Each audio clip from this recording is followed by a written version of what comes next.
വിനാശകാലേ വിപരീത ബുദ്ധി എന്ന് പിന്നെ സ്വയം ഇരുന്ന് ശപിക്കേണ്ടി വരും. കൊള്ളാം സാർ, നല്ല തീപ്പൊരി പ്രസംഗം. പക്ഷെ ഒരു കുഴപ്പമുണ്ട്, കുറച്ചുകൂടെ കേട്ടിട്ട് നമുക്ക് പറയാം.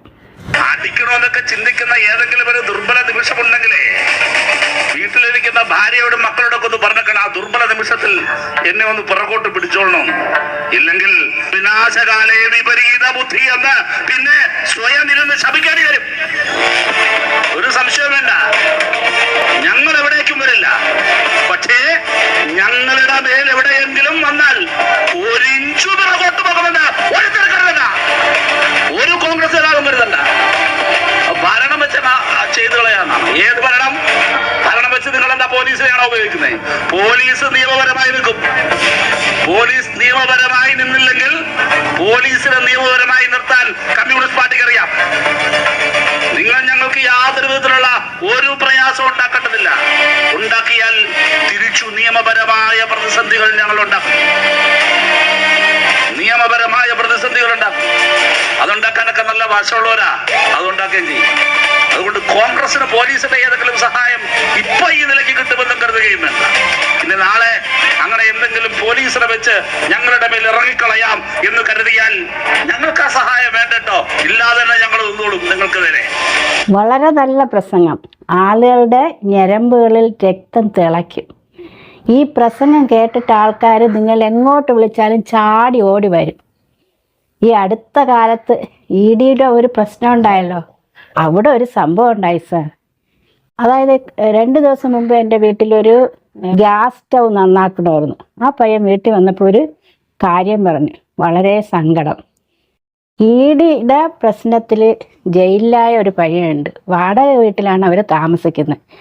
ഈ പയ്യൻ്റെ വരുമാനമാണ് ആ വീട്ടിലെ ഏക വരുമാനം. ഭാര്യ കുറച്ച് വീടുകളിലൊക്കെ പോയി അടുക്കള പണിയൊക്കെ ചെയ്താണ് ജീവിക്കുന്നത്. അവരുടെ കുട്ടികളുടെ പഠന ഉപകരണങ്ങളൊന്നും വാങ്ങിക്കാൻ കഴിഞ്ഞില്ല എന്ന് പറഞ്ഞ ആ അമ്മ ഭയങ്കരമായി സങ്കടപ്പെടുന്നു എന്നാണ് മനസ്സിലാക്കിയത്. ശിവൻകുട്ടി സാറ് അവിടെ പോയി എന്ന് പറയുന്നുണ്ട്, പക്ഷെ പിന്നീട് ആരും തിരിഞ്ഞു നോക്കിയില്ലെന്നൊക്കെയാണ് അവർ പറയുന്നത്. അപ്പോൾ ഒരു കാര്യം ചെയ്യുക, ഈ ആൾക്കാരെയൊക്കെ നിങ്ങൾക്ക് അറിയാമായിരിക്കുമല്ലോ.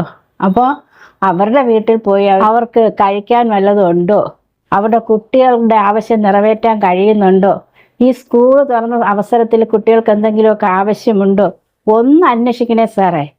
ചോര തിളയ്ക്കണം ഞരമ്പുകളിൽ എന്ന് പറഞ്ഞ് നമ്മൾ പഠിപ്പിക്കുമ്പോൾ അതും കൂടെ നമ്മൾ ശ്രദ്ധിക്കണം.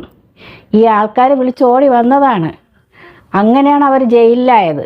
അപ്പോൾ ഇപ്പോൾ അവർ ഭയന്നിരിക്കുകയാണ്. ആ പ്രതികളെ ഉടനെ തീഹാർ ജയിലിലേക്ക് മാറ്റും എന്ന് പറയുന്നത് കേട്ടപ്പോൾ അവർക്ക് ഭയങ്കരമായ പേടി. ഇനി എന്ത് ചെയ്യും, ആര് കേസ് നടത്തും, ഇങ്ങനെയുള്ള വിഷമത്തിലിരിക്കുകയാണ്.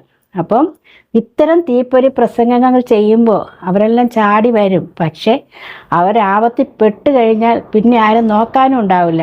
ആ അവസ്ഥയിൽ നിന്ന് മാറണം. പിന്നെ 10 വർഷം ഭരിച്ചു, പുതിയൊരു ഭരണം വന്നു, അവരോരോ കാര്യങ്ങളും ചെയ്തു വരുന്നുണ്ട്. ഇതിനിടയിലൂടെ ചില പുട്ടുകച്ചവടങ്ങൾ ആൾക്കാർ നടത്തുന്നുണ്ട്. അവരാദ്യമായിട്ട് പറഞ്ഞതുപോലെ അവർ ചെയ്തു.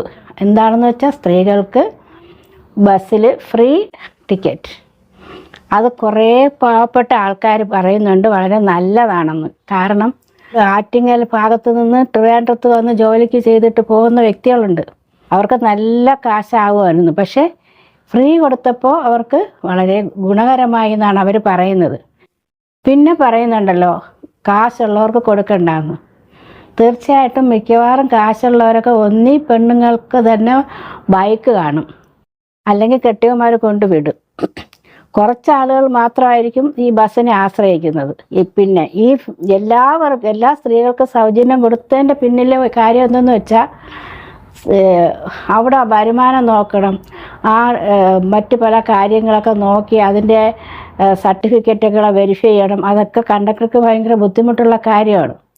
അപ്പോൾ നമ്മൾ മനസ്സിലാക്കേണ്ടത് വരുമാനമുള്ളവർ ഈ ബസ്സിൽ കയറുന്നത് കുറവായിരിക്കും. കൂടുതൽ പേരും ഓട്ടോ ഒക്കെ പിടിച്ചങ്ങ് പോവും.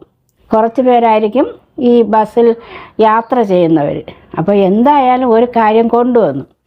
ഇനി മുഴുവനായിട്ട് തരണമെന്ന് പറഞ്ഞാൽ ആദ്യം അവരൊന്ന് ഇരുന്നിട്ട് അവർ നടക്കുന്ന സമയത്തെല്ലാം പഠിച്ച് ചെയ്യേണ്ട കാര്യങ്ങൾ ചെയ്യും. അവരെ ഒന്ന് ഭരിക്കാൻ അനുവദിക്ക്. അതാണ് വേണ്ടത്. പിന്നെ നിങ്ങൾ പറഞ്ഞ് കേട്ട ആൾക്കാരുണ്ടല്ലോ, അവർ ഇടയ്ക്കിടയ്ക്ക് ചെന്ന് അവരെ വീട്ടിൽ ചെന്ന് കാണണം. അവർ ആഹാരം ഇല്ലാതെ വിഷമിക്കുന്നു എന്നൊക്കെയാണ് അറിയുന്നത്. അത് മറന്നുപോലേ സാറേ.